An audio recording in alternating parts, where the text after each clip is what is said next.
History की online classes के अंदर हिस्ट्री या इतिहास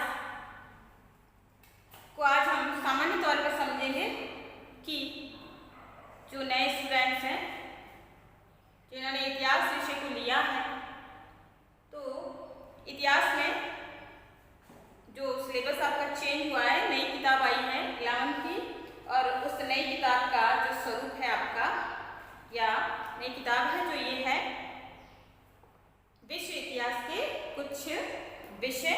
तो ये न्यू बुक है आपकी, तो इसे आपको खरीदना है और इसी के आधार पे आपकी पढ़ाई है वो आपको करनी है। इसी पुस्तक का जो हमारा पहला अध्याय सामान्यतः इसके अंदर जो है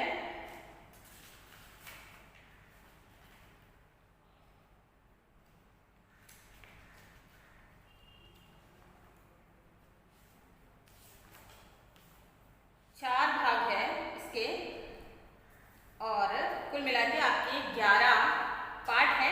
तो इसी के अंदर हम जो पहला पार्ट है उस पार्ट को पढ़ेंगे, और पार्ट का नाम है या जो अध्याय का नाम है समय की शुरुआत से, यानी अर्ली मैन या आदि मानव कि उसका जीवन क्या था, कैसा था, तो उसके बारे में हम सामान्य जानकारी है इस पार्ट के अध्ययन से जानेंगे। इस पार्ट का छोटा सा टॉपिक है, उसके माध्यम से हम इसमें जानेंगे। तो चैप्टर को समझते हैं हम कि समय की शुरुआत से इस पार्ट देखो सामान्य परिचय के तौर पर हम समझते हैं कि विभिन्न यानी इतिहास के अंदर या इस पार्ट के अंदर ये चीज बताई गई है कि किस प्रकार से आदि मानव का उदय हुआ था या आदि मानव जन्मा था, और किस प्रकार से उसका जीवन था, उसका रहन सहन था, वो कैसे अपना जीवन यापन करता था, उसके तरीके क्या थे, तो उसी के बारे में इस पाठ के अंदर वो जानकारी दी गई है। तो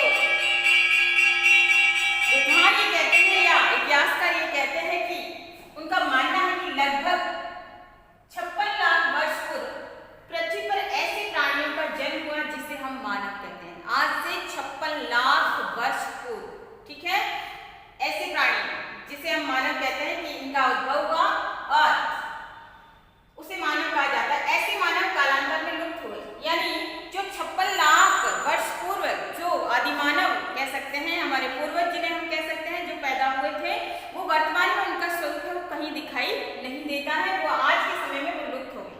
और आज जो वर्तमान में हम जिस मानव को देखते हैं, जिस रूप को हम समझते हैं या जानते हैं, उसे हम आधुनिक मानव कहते हैं। अब आधुनिक मानव का जन्म कब हुआ है?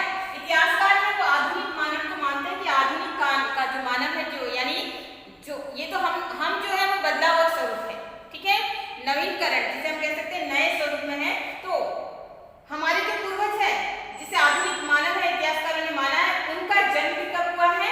1,60,000 वर्ष पूर्व ये लोग भी पैदा हुए थे, ठीक है। तो 1,60,000 यानी जो है मानव का उद्भव काल तो माना जाता है 56 लाख वर्ष पूर्व, ठीक है। और वही आधुनिक मानव को हम समझते हैं कि जो आधुनिक मानव है वो पैदा हुआ है 1,60,000 वर्ष पूर्व पैदा हुए थे, जिसे आधुनिक मानव की संज्ञा के रूप में जिसे जाना गया है। अब ये जो मानव है इनका जीवन कैसा था, ये किस प्रकार से रहते थे, इनकी दिनचर्या क्या थी, या एक तरह से किस प्रकार से गुजारा करते थे, जीवन यापन करते थे, उसको हम समझते हैं कि जीवन कैसा था, ठीक है। कि लगभग 8,000 ईस्वी पूर्व यानी ईसा मसीह के जन्म से पहले का घटना है, ठीक है। 8,000 ईस्वी पूर्व तक ये जो मानव है, ये जो आधुनिक मानव या आदि मानव जिसे भी हम कहते हैं, ये किस प्रकार से जीवन यापन करते थे? ये कंदमूल खाते थे, पेड़ पौधों की पत्तियां, फल इत्यादि खाते थे। इसके अलावा मृत जानवर, अब मृत जानवर ये होते थे या तो वो स्वयं अपनी कैसे कह सकते हैं प्राकृतिक मृत्यु से मर जाते थे, उनको खाते थे, उनका मांस खाते थे, ठीक है, और उसे भोजन के रूप में उपयोग करते थे, या फिर शिकार करके ये स्वयं अपने भोजन को जुटाने के लिए शिकार करते थे, और शिकार करके फिर उनका मांसाहार जो होता था या उसको खाते थे। तो इस प्रकार से जो प्राचीन मानव है वो कंदमूल खाकर, कंदमूल इकट्ठा करके, मृत जानवर जो स्वतः मर जाते थे उनका मांस खाकर या फिर शिकार करके वो अपना गुजारा करते थे या अपना जीवन यापन करते थे। धीरे धीरे कालांतर में जैसे जैसे समय बदलता गया, परिस्थितियां बदलती गई थी, उसी प्रकार से मानव के जीवन में भी अनेक बदलाव है वो आने शुरू हुए। तो धीरे धीरे यानी ये मानव है, इसी मानव में जो बिल्कुल जानवर के जैसा ही था, जानवर जैसा ही उसका भोजन था, जानवरों को मार के खाना, तो मतलब उसके अंदर समझ एक तरह से ऐसी ही थी। लेकिन धीरे धीरे जैसे जैसे ये विकसित होता गया, उसने थोड़ा बहुत चेंजेज आए या सीखा कि उसने पत्थर के औजार बनाने सीख लिए। अब वो नित्य प्रति शिकार करता था, भोजन की उसकी दैनिक जरूरतें थी। तो इस प्रकार से अब उसने क्या किया कि रोजमर्रा के, वैसे भी जंगल वगैरह इलाकों में ऐसे ही स्थानों में वो रहता था, तो यहाँ पे जंगली जानवर भय वगैरह भी इनको होता था। तो अपने गुजारे के लिए, अपने बचाव के लिए उसने क्या किया, औजार या उपकरण बनाने शुरू कर दिए, जिसे हम औजार कह सकते हैं, उपकरण कह सकते हैं। तो ये औजार या उपकरण उसने पत्थर के बनाने शुरू किए, क्योंकि उस समय उसे धातु का ज्ञान नहीं था, ठीक है। तो पत्थर के औजार बनाने शुरू किए। इसके साथ ही जब दो पत्थर आपस में टकराते हैं तो क्या होता है, अग्नि, चिंगारी उत्पन्न होती है। तो उसने आग जलाना सीखा कि दो पत्थरों की टकराहट से उसने आग को जलाना सीखा। फिर धीरे धीरे जैसे उसने समूह वगैरह में रहना सीखा था, तो या फिर एक तरह से उसने इशारों में अपनी वाणी का प्रयोग करना सीखा, या उसने किसी न किसी प्रकार की ध्वनियां निकालना शुरू किया। उस ध्वनियों के माध्यम से उसने धीरे धीरे एक दूसरे को समझना सीखा, या कह सकते हैं बातचीत करना इस मानव ने सीखा। तो ये आदि मानव की का स्वरूप है, वो हम समझ रहे हैं कि किस प्रकार से वो जीवन यापन करता था, किस प्रकार से उसने औजार उपकरण पत्थर के जो बनाए हैं, बहुत ही बेढंगे औजार उपकरण उसने बनाए थे, ठीक है। आग जलाना सीख लिया, बातचीत करने के तरीके हैं वो उसने सीख लिए, यानी एक तरह से सांकेतिक भाषा कह सकते हैं, या फिर उसकी जो वाणी या ध्वनियों के माध्यम से जो उसके इशारे जो होते थे, उस तरीके से उसने बातचीत करना सीखा। अब इसी के अंदर एक होता था सामान्य, जो कि साधारणतः मृत जानवर वगैरह उससे इकट्ठा करके भोजन है वो खा लेते थे। और एक होता था शिकारी संग्राहक, जो समूह होता था। अब शिकारी संग्राहक क्या है, शिकार करके भोजन का संग्रहण करना, संग्रहण करना। तो शिकार करके भोजन का संग्रहण करना जो है शिकारी संग्राहक समूह होते थे आदि मानव। ये समूह आज भी हमें कई स्थानों पे मिलते हैं, खास तौर से अफ्रीका के जंगलों में आज भी ऐसे शिकारी संग्राहक समूह है वो मिल जाएंगे। तो इतिहासकार ये कहते हैं कि ये शिकारी संग्राहक समूह जो आज भी जंगलों में कहीं न कहीं पाए जाते हैं, तो उनका जीवन क्या आदि मानव से मेल खाता है, क्या उनकी दिनचर्या से हम आदि मानव के बारे में जानकारी अर्जित कर सकते हैं। तो ये इतिहासकारों के विभिन्न मत है। तो ये शिकारी संग्राहक शिकार करते थे, भोजन को इकट्ठा करते थे और मांसाहार करके अपना जीवन यापन करते थे। संग्राहक यानी संग्रहण करना, ठीक है। तो शिकार करके मांस वगैरह है या पशु को मारकर उसका संग्रहण करके रखते थे, ताकि सर्दी, गर्मी, वर्षा के समय में उस भोजन को वो ग्रहण करके अपनी जीवन यापन अपना कर सकते, ठीक है। तो ये था एक शिकारी संग्राहक समूह, जिसे कह सकते हैं जो होता था। अब इसी के अंदर आता है जीवाश्म, कि हमें आदि मानव के बारे में जानकारी देने वाले स्रोत कौन कौन से हैं, किस चीजों से हमें आदि मानव की जानकारी है वो मिलती है। तो हम इसमें लेते हैं जीवाश्म। ये आपका 1 नंबर का प्रश्न बनता है, 2 नंबर का भी प्रश्न बन सकता है, 3 नंबर का भी आ सकता है। मोस्ट ऑफ 1 से 2 मार्क्स का क्वेश्चन बनता है जीवाश्म क्या है। तो जीवाश्म क्या है कि पत्थर के औजारों, चित्रकारियों, उसके प्राचीन मानव की जानकारी देते हैं। ये जीवाश्म यानी प्राचीन मानव की जानकारी के स्रोत कौन कौन से, तो जीवाश्म से मिलती है हमें जानकारी, पत्थर के औजारों से मिलती है, चित्रकारी यानी ये मानव जो है विभिन्न गुफाओं वगैरह में रहता था अपनी सुरक्षा के लिए। तो यहाँ पर भी उसने विभिन्न प्रकार की चित्रकारियां की है, अर्थात उसने जो भी आड़े मेढ़े टेढ़े जो चित्र बनाए हैं, उन चित्रों से भी हमें अर्ली मैन या आदि मानव के जीवन से संबंधित जानकारी है वो मिलती है। तो जीवाश्मों से जानकारी मिलती है, पत्थर के औजारों से जानकारी मिलती है, जो उपकरण औजार उसने बनाए हैं, और चित्रकारियां यानी गुफाओं के अंदर जो उसने विभिन्न प्रकार की अपनी कलाकृतियां बनाई है, तो उससे भी हमें उस समय के इतिहास की जानकारी मिलती है, या आदिमकालीन मानव की जानकारी मिलती है, आदिमकालीन इतिहास की जानकारी मिलती है। इसी के अंदर एक प्रश्न आया है आपका कि जीवाश्म क्या है। तो जीवाश्म क्या है, जीवाश्म फोसिल्स, जिसे हम इंग्लिश में कहते हैं फोसिल्स, ठीक है।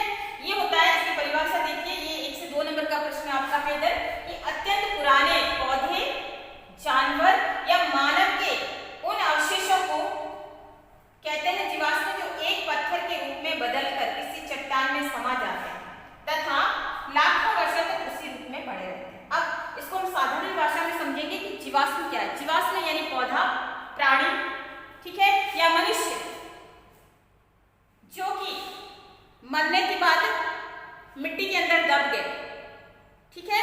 मिट्टी के अंदर दबने के बाद काफी सालों तक वो, लाखों सालों तक वो उसी रूप में पड़े रहे और पढ़ते पढ़ते पढ़ते पड़े रहने के पश्चात उसमें एक परिवर्तन आना शुरू हो गया।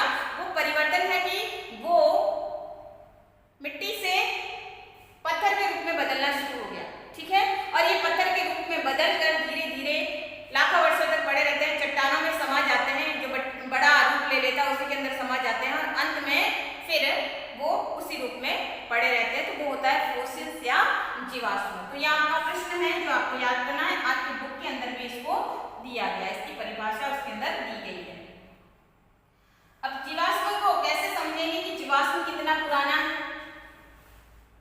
तो जीवाश्म को हम समझते हैं कि जीवाश्म की जो तिथि का निर्धारण है वो विद्वान जो है वो अनुसंधानिक केंद्रों के अंदर रासायनिक विश्लेषण के माध्यम से करते हैं। रासायनिक विश्लेषण के माध्यम से कि उसे कैसे जांचा परखा जाए कि जीवाश्म कितना पुराना है। जिसे अगर हम, आपने कभी पढ़ा है कि कार्बन 14 या कार्बन 14 विधि, ठीक है, कार्बन 14। तो इस माध्यम से, रासायनिक विश्लेषण के माध्यम से जीवाश्म की तिथि निर्धारण या कालक्रम निर्धारण है वो किया जा सकता है और इसके अंदर ये पता लगाया जाता है इस विश्लेषण के माध्यम से कि कौन सी वस्तु कितनी पुरानी है, ठीक है, उसका समय काल में उससे पता लग जाता है। जो है बाइबिल प्रति है, बाइबिल जो ईसा मसीह या ईसाई धर्म के बारे में जानकारी देती है। बाइबिल के अंदर ओल्ड टेस्टामेंट जो इसका भाग है वो बाइबिल को दो भागों में बांटा गया है, new testament and old testament.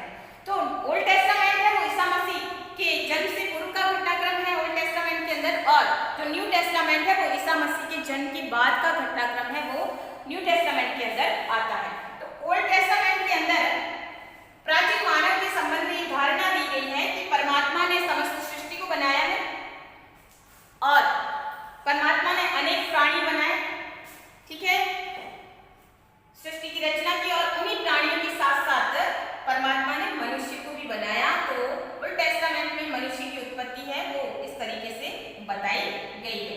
तो हमारा यहाँ मुख्य बिंदु है जीवाश्म, ठीक है, प्राचीन मानव का जीवन और किससे जानकारी मिलती है तो ओल्ड टेस्टामेंट के अंदर।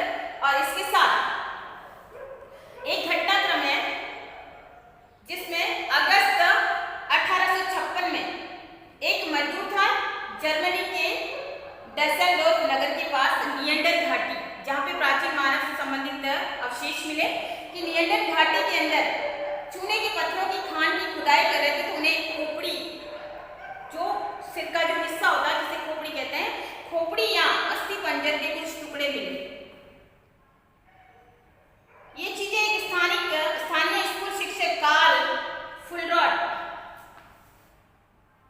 जो कि एक प्राकृतिक इतिहासज्ञ थे, उनको मिली। जांच के बाद उन्होंने पाया कि वह खोपड़ी आधुनिक मानव की नहीं थी, यानी प्राचीन मानव की खोपड़ी थी जिस खोपड़ी के अंदर बदलाव था, यानी आधुनिक मानव से प्राचीन मानव या जो पुराना जो खोपड़ी मिली है उस मानव की खोपड़ी में बहुत अंतर था, उसमें बदलाव था। फिर उन्होंने उस खोपड़ी को जाना तो उन्होंने ये समझा कि आधुनिक मानव की खोपड़ी नहीं है।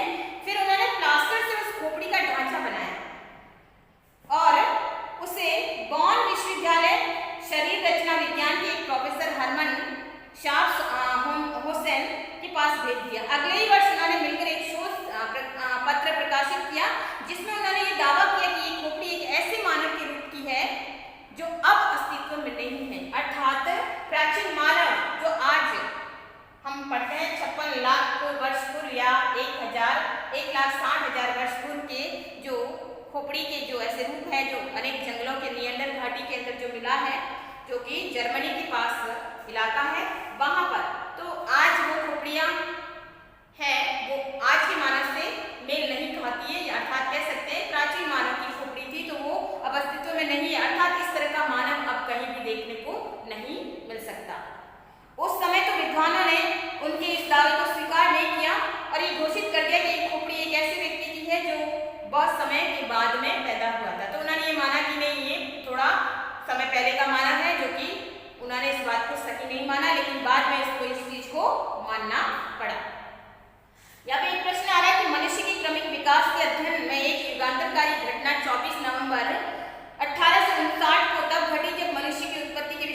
से संबंधित जो संस्करण आया उसमें लिखा गया है कि on the origin of species प्रकाशित हुई इस पुस्तक के प्रथम संस्करण की सभी 250 प्रतियां उसके प्रकाशन के एक दिन में हाथों हाथ ही बिक गई। डार्विन ने इस पुस्तक में दलील दी थी कि मानव बहुत समय पहले जानवरों के रूप से ही क्रमिक रूप से विकसित होकर बाद में वर्तमान रूप में आया। तो डार्विन या अन्य कई इतिहासकार, कई विद्वान ये मानते हैं कि पहले जो प्राचीन मानव था वो हमारे जैसा नहीं था, बल्कि वो बिल्कुल जानवरों के जैसा था, जिसका धीरे धीरे परिवर्तित रूप है वो आज के मानव का है।